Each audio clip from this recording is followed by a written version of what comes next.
Oke guys, welcome back to Daily Charting with Toshi, di mana kita akan daily chart your favorite cryptocurrencies. Oke, dalam 24 jam terakhir, cryptocurrency market lanjut lagi terkoreksi sebesar 0,53%. Dengan total market cap mencapai di 1,01 triliun US dollars. Dan kita bisa lihat untuk Bitcoin dia terkoreksi sebesar 0,16% dalam 24 jam terakhir di angka 20.500-an. Lalu untuk Ethereum dia terkoreksi sebesar 0,19% di angka 1.591. Dan untuk BNB dia terkoreksi dengan cukup signifikan ya, sebesar 2,21%. Jadi akhirnya mulai kehajar resisten yang kita bahas kemarin sepertinya ya. Lalu untuk XRP dia meningkat sebesar 0,2%. Dogecoin dia meningkat 12,31%. Ini masih kena efeknya Elon Musk ya. Kita tahu bahwa Elon Musk baru saja mengambil Twitter, atau lebih tepatnya membeli Twitter, dan dia ngomong beberapa kali mengenai Dogecoin lah, intinya seperti itu. Lalu selanjutnya untuk Cardano dia lanjut lagi koreksi sebesar 2,24%. Dan Solana juga terkoreksi sebesar 2,12%. Jadi overall pada hari ini cenderung terkoreksi. Dan yang lumayan parahnya terkoreksi adalah altcoins. Untuk Bitcoin bisa dibilang cenderung ya bisa bertahan lah di situ. Oke. Nah, pada hari ini kita tahu akan ada beberapa data penting. Ya, yang pertama akan ada non-farm employment change ya, di mana ini akan berpengaruh terhadap USD tentunya ya. Nah, kalau kita di sini pengaruhnya terhadap USD adalah apabila dia lebih tinggi daripada forecast, ini akan membuat US dollar lebih kuat. Ya, jadi higher than expected reading should be taken as positive or bullish for the USD. Jadi harapan kita adalah dia lebih rendah daripada forecast, yaitu 195.000 K ya. Nah, semoga saja lebih rendahnya signifikan, itu bisa membuat USD melemahnya cukup kuat juga ya. Nah, selain itu juga kita bisa lihat akan ada crude oil inventories, itu seperti biasa datanya. Nah, arguably yang akan sangat penting adalah nanti subuh ya. Jadi masuknya ya mungkin masuknya berita hari inilah, karena subuh ya jam 1 pagi. Kita bisa di sini jam 1 pagi akan ada FOMC statement, dan juga akan ada the Fed interest rate decision. Nah, dua ini sangat penting. Saat statement harapan kita adalah tidak ada kata-kata yang terlalu hawkish ya. Jadi semoga saja saat statement ini mereka nggak akan ngomong kayak oke, inflasi masih belum bisa dikontrol, pengangguran masih sedikit, kita akan terus meningkatkan interest rate. Nah, kalau ada statement seperti itu atau statement yang lebih hawkish, itu akan membuat market drop. Dan interest rate decision-nya harapan kita adalah dia lebih rendah daripada 75 BPS. Jadi kalau kita lihat kan forecast-nya jadi 4% nih, dari 3,25, berarti peningkatannya 75 BPS. Harapan kita bisa lebih rendah. Tapi kalau sama, ya not bad lah kalau sama. Ya, tapi kalau sampai lebih tinggi daripada forecast, misalkan naiknya ternyata 100 BPS, dari misalnya forecast-nya 4% jadi 4,25, siap-siap market bisa tergoncang ya. Dan sekali lagi, kalau untuk interest rate enak, kita bisa langsung lihat nih. Kalau mau cek juga untuk statementnya ya harus lihat besok kalau mau ya, atau nanti lu mau nonton langsung juga boleh. Nah, semoga saja mereka nggak pakai kata-kata yang hawkish ya. Mereka bilang semoga saja mereka bilang mulai terkontrol inflasi lah mungkin, atau mereka udah punya plan untuk peningkatan tipis-tipis, dan kalau bisa lebih bagus lagi ada statement dia akan berhenti kapan peningkatan interest rate. Kalau sampai itu terjadi, harusnya market bisa bereaksi bagus. Ya, jadi sekali lagi, ini jam 1 pagi nanti buat kalian yang pengen begadang sedikit boleh ya, karena biasanya FOMC ini akan ekstra penting. Dan bisa dibilang ada satu juga conference yang penting juga jam 1:30. Oke. Jadi kurang lebih seperti itu untuk ekonomi kalendernya ya, bisa dibilang ini yang paling penting di bulan ini. Dan selanjutnya kita akan kembali lagi ke chartnya. Nah, untuk ke chart seperti biasa kita akan masuk dulu ke Bitcoin. Untuk Bitcoin kita bisa lihat ya bahwa posisinya sesuai dengan pembahasan kemarin, dia retest kedua di 20.371. Buat lo yang dengerin DCWT harusnya udah buka posisi long kemarin di sini ya. Nah, tapi intinya apa? Intinya yang bagus adalah PR short term mereka diselesaikan, yaitu bertahan di atas dari 20.371, which is good ya. Nah, selanjutnya kita akan geser ke long termnya ya. PR long termnya kita sudah tahu yaitu adalah ini bull support band ya. Untuk sekarang selama dia masih belum berhasil reclaim ya, atau lebih tepatnya close weekly di atas di 20, di angka 20 di weekly, masih sulit untuk Bitcoin bisa reversal. Tapi kalau dia mulai reclaim di sini, apalagi juga mereclaim bull support band in general, itu peluang dia untuk reversal semakin besar. Ya, jadi kita lihat nih, ini PR besar kita pada weekly time frame, yaitu mulai weekly close di atas dari MA20. Ya, selama itu masih belum bisa dilakukan, berarti masih terus higher high, higher low, higher low, dan higher high. Lower high, ya. Lower high, lower low, lower high, ya. Oke, jadi kurang lebih seperti itu untuk Bitcoin. Sekarang kita akan geser ke indeks dolar. Dan untuk indeks dolar kita bisa lihat bahwa kemarin sebenarnya dengan berita yang cukup sedikit membantu USD, ternyata kalau kita lihat secara di XY-nya nggak terlalu naik, ya. Ada peningkatan sedikit, tapi melempem lagi turun, which is good, ya. Berarti secara struktur mulai membuat suatu lower high, ya. Nah, semoga saja lower high ini berlanjut menjadi lower low lagi dan daily close-nya bisa tembus di bawah dari 109 di sini, ya. Dan retest ke 108,55. Kalau itu bisa terjadi, semoga saja ini bisa pelan-pelan menjadi pertanda bahwa kita akan benar-benar masuk ke suatu bear market untuk indeks dolar, ya. Lower low, lower high, lower low, lower high, lower low, lower high, dan seterusnya, ya. Oke. Jadi kurang lebih seperti itu, ya, dan tentunya kalau kita lihat yang sedikit unik di sini adalah Nasdaq, S&P, dan Dow Jones kemarin masih nggak terlalu bagus, ya, mungkin karena ini masih market close, ya. Nanti harusnya by the time ini sudah kebuka harusnya sedikit recovery, karena kalau kita lihat di XY-nya cenderung melemah, ya. Oke, jadi kurang lebih seperti itu untuk overall-nya. Kita akan bahas selanjutnya ke buy limit. Nah, tetapi seperti biasa, sebelum kita masuk ke buy limit, gua akan selalu ingatkan bahwa DCWT ini bukanlah financial advice. Ya, sekali lagi kalian harus ingat, ini bukan financial advice. Tujuannya adalah untuk edukasi, bukan untuk bagi-bagi sinyal. Jadi ya jangan sampai salah kaprah, ya. Nah, terus bagaimana cara mendukung TCI? Ada banyak caranya, ya. Yang pertama, lo bisa like our video, bisa share juga video kita ke orang-orang yang mungkin masih belum mengerti charting atau belum mengerti crypto in general, atau bisa juga menggunakan link refraktor di bawah, di mana di situ ada belasan exchanger kelas dunia yang lo bisa pilih, ya. Pasti kepilih yang lo suka lah, ya. Oke. Nah, selanjutnya kita akan dengar dulu pesan-pesan dari sponsor kita pada hari ini. Oke, today's video is brought to you by Bybit, di mana kita bisa lihat Bybit sedang mengadakan Carnival Staking. Kita bisa menikmati APY hingga 28% pada BTC, ETH, USDC, dan BNB. Ini hanya berlaku untuk Indonesia, Philippines, dan Thailand. Cara kerjanya seperti apa? Yang pertama adalah kita bahas mengenai periode. Ini dari tanggal 25 Oktober sampai tanggal 14 Desember. Jadi waktunya masih sangat panjang. Nah, promosi pertama ini adalah lakukan deposit pertama di Bybit dan nikmati APY hingga 28%. Otomatis ini adalah untuk pengguna baru, ya. Jadi yang perlu Anda lakukan adalah KYC level 1 minimal. Dan kedua, melakukan deposit pertama kali minimal di atas dari 50 USD lah biar amannya pada periode acara, ya. Nah, sisanya kalian akan mendapatkan imbalan seperti ini. BTC akan mendapatkan APY 18%, ETH 22%, USDC 22%, dan BNB 28%. Jadi ini luar biasa tinggi jujurnya, ya. Buat kalian tertarik, monggo. Nah, yang kedua adalah promosi untuk membagikan informasi mengenai acara ini. Nah, nantinya Anda akan mendapatkan 1 tiket undian berhadiah untuk setiap berita karnaval yang dibagikan. Dalam promosi ini, setiap pengguna dapat mengumpulkan hingga 10 tiket undian berhadiah. Begini cara kerjanya. Yang pertama, bagikan karnaval ini atau lebih tepatnya berita karnaval ini di sosial media Anda atau komunitas kripto daring manapun. Yang kedua, kirimkan bukti bahwa Anda telah membagikan berita karnaval ini melalui formulir berikut. Dan ketiga, saatnya menunggu hasil undian. Sebanyak 20 peserta yang memenuhi syarat akan terpilih secara acak dan masing-masing akan mendapatkan 10 USDT. Jadi sekali lagi buat kalian tertarik dan belum punya akun di Bybit, bisa cek link refraktor di bawah dan mulai trade di Bybit. Oke, dan sekarang kita masuk ke Bitcoin. Ya, seperti kita bisa lihat, kemarin sudah terjadi konfirmasi, ya, di daerah 20.371. Jadi buat lo yang sudah ngikutin DCWT dari minimal tanggal 31, harusnya sudah kebuka posisi long, ya. Dan sekarang sedang dalam keadaan profit sebesar, coba kita cek, ya, nyaris 1%-an, ya. Nah, sekarang targetnya masih sesuai dengan yang pembahasan kita kemarin, yaitu masih di 20.774 untuk posisi long kita. Nah, tetapi ada satu pertimbangan yang harus kalian pertimbangkan, ya, yaitu adalah ekonomi kalender kita pada hari ini.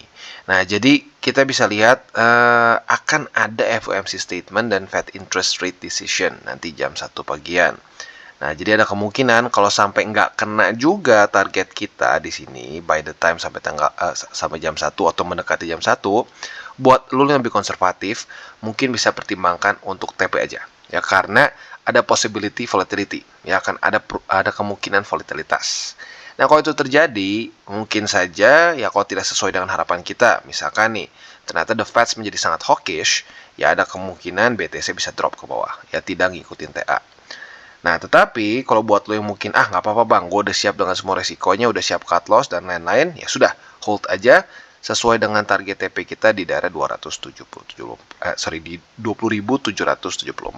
ya. Itu untuk posisi long. Nah, untuk posisi shortnya otomatis masih sama seperti kemarin setupnya. Retest 1, retest 2 di sini kita bisa buka posisi short di 20.774. Target TP-nya adalah di 20.371 ya. Jadi kurang lebih seperti itu setup untuk posisi futures. Untuk spotnya ya, yang pertama buy limitnya adalah di 20.371. Untuk buy limit kedua, kita mungkin mulai bisa geser sedikit ke MA20. Nah, di mana MA20 ini sekarang di 19.826. Dan buy limit ketiga kita adalah di 19.226 ya. Jadi kurang lebih seperti itu untuk Bitcoin. Secara struktur mulai bagus ya tentunya. Dia bisa bertahan di atas dari 20.371. Semoga saja data dari FOMC akan bagus, interest rate-nya sesuai harapan kita, dan bisa membuat Bitcoin kembali masuk ke daerah 21 ribuan. Ya, kalau bisa masuk ke situ, semakin dekat dengan target kita untuk menaklukkan bull support band. Oke, dan selanjutnya kita geser ke Ethereum, dan untuk Ethereum sayangnya masih belum kena support ataupun resisten. Ya, belum terjadi konfirmasi, bahkan belum terjadi di tes pertama, ya. Nah, dalam kondisi seperti ini yang kita bisa lakukan adalah bersabar untuk Ethereum, ya. Kalau secara struktur cenderung waktunya sepertinya untuk koreksi, ya. Nah, kalau untuk koreksi berarti lebih cenderung ke posisi long di 1524. Jadi kita tunggu apabila pada hari ini dan besok terjadi retest 1 dan retest 2, monggo bisa buka posisi long di sini dengan target TP di MA 200. Ya, itu untuk posisi long. Untuk posisi short otomatis tinggal kita balik saja logikanya ya. Andaikan terjadi retest 1, retest 2 di MA 200, lo bisa pertimbangkan untuk buka posisi short di MA 200 dengan target TP di 1524. Jadi ya, harusnya buat lo yang udah dengar di CWT beberapa minggu aja ya, harusnya udah kebayang seperti apa ya. Nah, sekarang untuk secara spotnya kita bisa pertimbangkan yang pertama adalah di 1524, dan untuk buy limit kedua kita adalah di 1434,92 yang sekarang sebentar lagi akan berkonfluence dengan MA20 ya. Jadi kurang lebih seperti itu untuk buy limit secara spot, posisi futures, dan sekali lagi gue ingatkan untuk posisi spot ya, bentuknya adalah jangka panjang ya. Jadi jangan berpikir untuk wah sehari 2 hari profit TP. No ya, kalau untuk spot yang gue pribadi, cara berpikirnya itu untuk ya minimal tahunan. Ya minimal tahunan kita hold sampai ke bull market selanjutnya. Karena bisa dibilang ini harga yang masih cukup oke untuk sampai ke cycle selanjutnya ya. Jadi kurang lebih seperti itu untuk Ethereum. Secara struktur overallnya masih belum berhasil ke daerah 1780. Ini penting, karena kalau sampai dia bisa tembus lagi dari sini dan daily close di atas dari 1780, dia mulai memecahkan struktur yang nggak terlalu bagus dari sini ya. Dari Agustus kan kita bisa lihat nih strukturnya bisa dibilang nggak terlalu bagus. Di sini high, low, lalu di sini membuat lower high, lower low, dan di sini masih belum berhasil membuat suatu higher high. Jadi kalau dia berhasil menembus, nah artinya strukturnya mulai membuat satu pattern yang lebih bullish lagi. Oke, nah sekarang kita akan geser ke XRP. Nah untuk XRP, posisi longnya harusnya sudah kena TP ya, sesuai dengan SOP kita. Pada tanggal 31 Oktober kemarin retest pertama, tanggal 1 November kemarin retest kedua alias konfirmasi. Berarti kan harusnya udah buka posisi long nih di EMA 50. Target TP-nya di EMA 20 buat yang konservatif. Berarti kalian sudah harusnya mengantongi profit sebesar, wow lumayan, nyaris 2,5%, 2,45%-an ya, which is quite good dalam kondisi market seperti ini. Nah, buat lu yang lupa kemarin pasang target TP, ya sudah, nggak apa-apa, boleh mungkin sekarang pasang di EMA 20, walaupun nggak ada jaminan pasti kena lagi ya. Jadi intinya congratulations untuk kalian yang konservatif. Buat yang agresif sayangnya masih jauh ya. Oke, jadi kurang lebih seperti itu untuk posisi longnya. Untuk posisi shortnya gue pribadi masih lebih nyaman apabila antara dua skenario nih. Skenario yang lebih bearish adalah kalau dia udah jebol dari 50, retest 1, retest 2. Nah, itu kita bisa pertimbangkan posisi short di EMA50. Itu adalah itu adalah posisi short yang bearish. Ya, target TP-nya jelas yaitu di EMA200. Nah, untuk posisi short yang lebih bullish ya secara skenario adalah dia ke atas, retest 1, retest 2, dan kita bisa pertimbangkan posisi short. Target TP-nya bisa pertimbangkan di MA20 atau 50 ya. Jadi kurang lebih seperti itu untuk posisi futures kita, mulai dari posisi long yang harusnya udah kena TP, posisi short yang bullish maupun yang bearish. Nah, untuk secara spotnya, lu bisa pertimbangkan di dua tempat secara averagingnya ya, MA50 dan juga di MA200 ya, MA50 di 45 sen, MA200 di 42 sen. Jadi kurang lebih seperti itu untuk XRP. Oke, dan sekarang kita masuk ke Polkadot. Akhirnya setelah menunggu 2 hari, turun juga ya sesuai dengan harapan kita dan sesuai dengan setup kita dari akhir Oktober. Jadi buat lo ngikutin dari akhir Oktober lah, tepatnya tanggal 29, harusnya sudah punya posisi short karena sudah terjadi konfirmasi pada tanggal 30, bahkan retest lagi 2 kali setelah itu ya.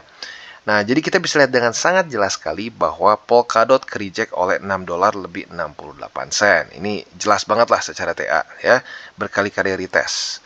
Nah, sekarang target TP-nya sesuai dengan pembahasan kita dari kemarin-kemarin, yaitu adalah di MA50, yaitu di $6 lebih 35 sen. Kalian buat yang pengen TP di sana, monggo bisa langsung pending aja order untuk TP di situ, ya. Nah, tetapi, ya seperti yang gue bilang tadi di depan, kita tahu bahwa akan ada data penting pada jam 1 subuh nanti, ya lebih tepatnya besok sih ya, karena jam 1 subuh.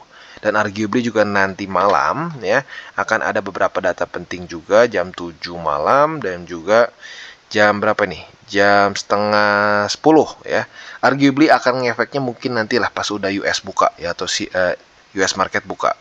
Nah, buat kalian yang sudah profitable di sini berarti kan sekitar berapa persen nih? Kalau kita cek sekarang floating sebesar ya 3,5%-an ya. Nah, buat kalian yang mungkin belum kena target TP saat sudah mendekati data economic calendar, mungkin bisa pertimbangkan untuk TP aja langsung. Ya, just in case ternyata datanya tidak mendukung dengan price action yang kita inginkan. Ya. Oke, itu kurang lebih untuk posisi short. Untuk posisi longnya otomatis tinggal kita balik saja. Apabila terjadi retest 1, retest 2 di sini, monggo bisa pertimbangkan buka posisi long di MA50 dengan target TP di $6 lebih 68 sen. Ya, jadi kurang lebih seperti itu untuk posisi futures di Polkadot.